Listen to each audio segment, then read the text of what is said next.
Mike Frank of Irish Sports Daily joins us now. And Mike, certainly appreciate you hopping on the show today. And the Irish are in their homeland.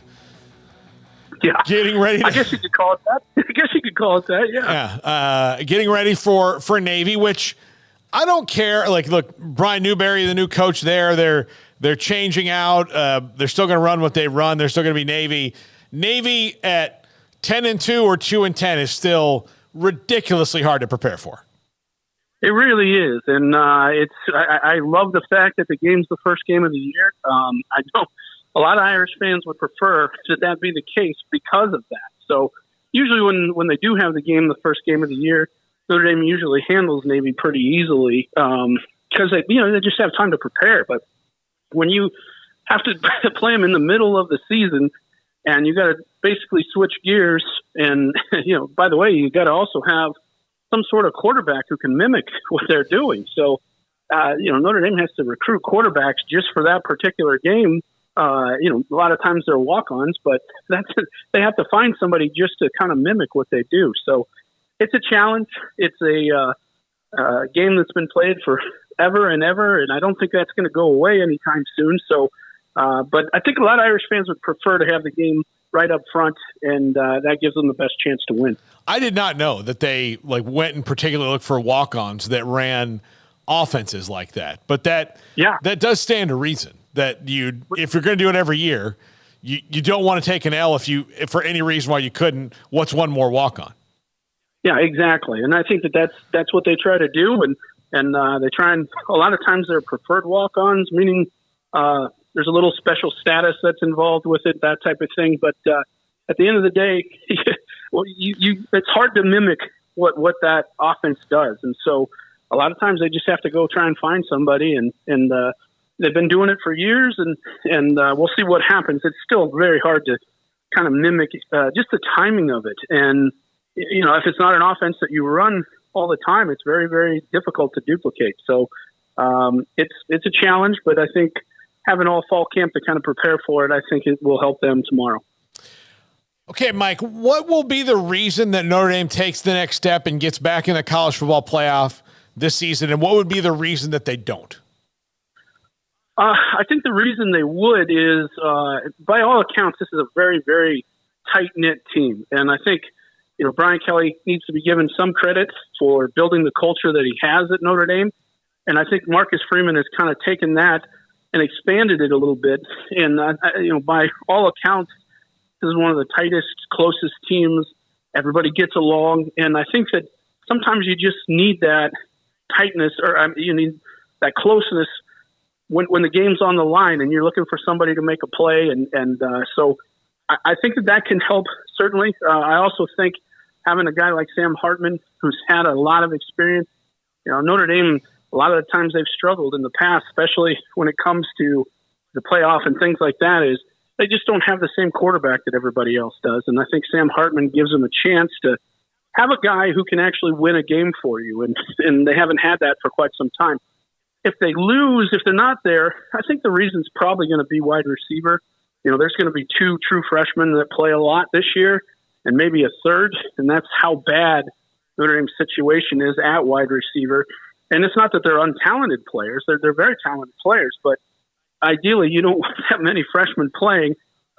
You would hope to have a lot more experienced and talented players, and they just had a real bad run of that at wide receiver. And so that's going to be the thing I think that will kind of keep them, not firing on all cylinders, at least for a couple weeks. And then once these guys kind of get used to the game speed and that type of thing, I think you'll see Notre Dame's offense start to take off. But I don't expect them to be a juggernaut right out of the gate.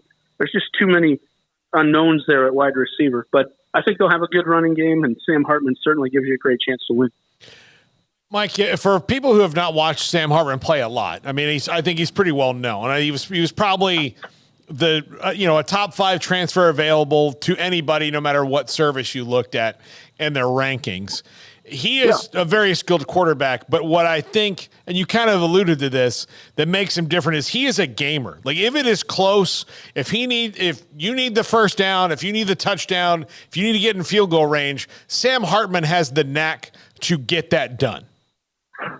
He was the top third down passer in all the country last year. So that's the kind of effective player he is. Now, with their offense, he also threw some interceptions, but I think part of that is because they didn't have a defense. So he knew he had to take a lot of chances with the football for them to have any chance to win. So I think in this offense, he'll have a good running game. He should have a pretty solid offensive line.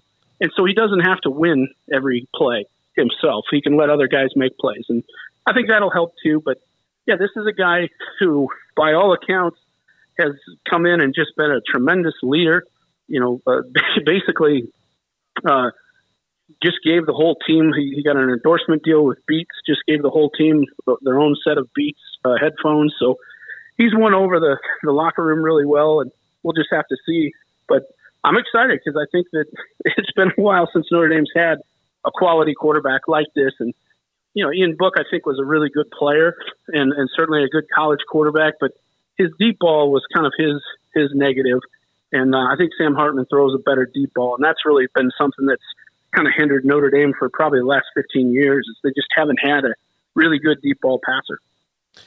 Mike, when it comes to realignment, Notre Dame is very influential with the ACC. Of course, right now, Jack Swarbrick very in favor of the Stanford and Cal ads, but they don't want to join the league. How do fans or people around Notre Dame feel about their position going forward with the ACC? Would they be happy with Stanford and Cal and SMU joining the league? That those are games now. Stanford's one they played a lot anyway, obviously, but Cal and SMU would be in that rotation of ACC games that they have to play.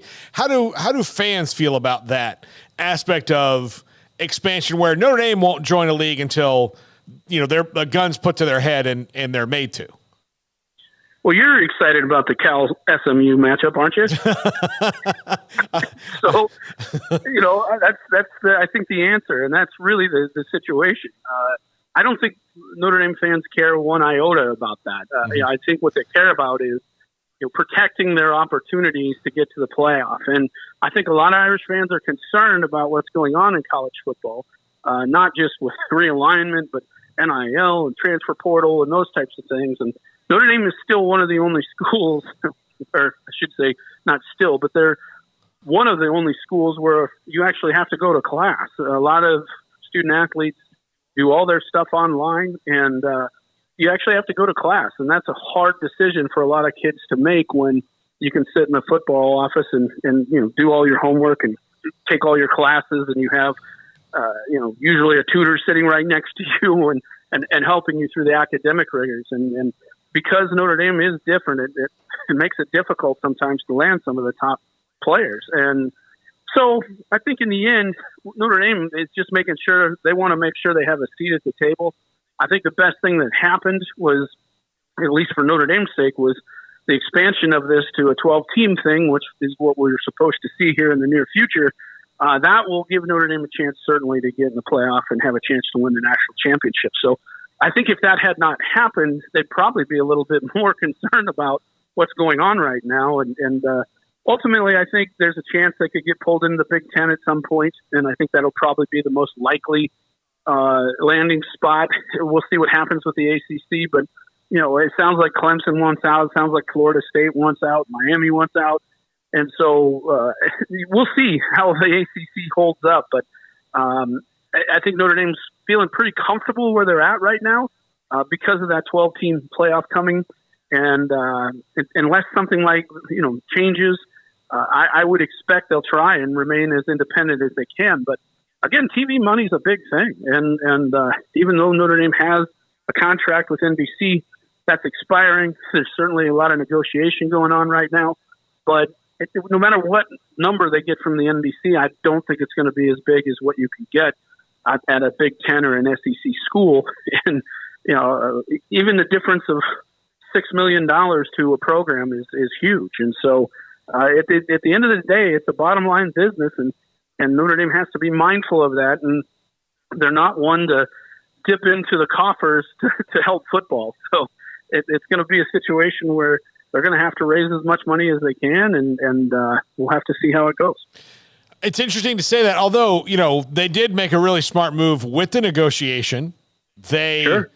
Hired the guy who knows how much money NBC has. Yeah, sure. That always helps. That always helps. And I think that as a guy who also played at Notre Dame, I think that helped as well. He's a alumnus of the program and the school. So it's I think that it was a good fit, and by all accounts, everybody on the football staff's very excited about him, and we'll see how this all unfolds. But I expect Notre Dame. I expect him to try and push for some things. Like Notre Dame really struggles to get in transfers in the portal because of their curriculum, and if you don't take the right types of classes, you just won't qualify. So, but what we found is, Notre Dame has Coach Shrewsbury, who's now the new basketball coach, and Notre Dame had to bend because it just lost everybody, and they didn't have anybody to field a team with. So they had to bend in order for him to have a team and get some people in. So I'm sure Marcus Freeman took well note of that and said, well, Coach Shrews can get this done. Why can't I? And so I'm sure this athletic director is going to do what he can to try and help that situation out. And of course, he wants to be successful as well. Mike Frank, Irish Sports Daily. Mike, thanks so much. Great stuff. Enjoyed talking to you. Yeah, anytime. Thanks a lot. That's Mike Frank, Irish Sports Daily, with us here on 365 Sports. Garrett.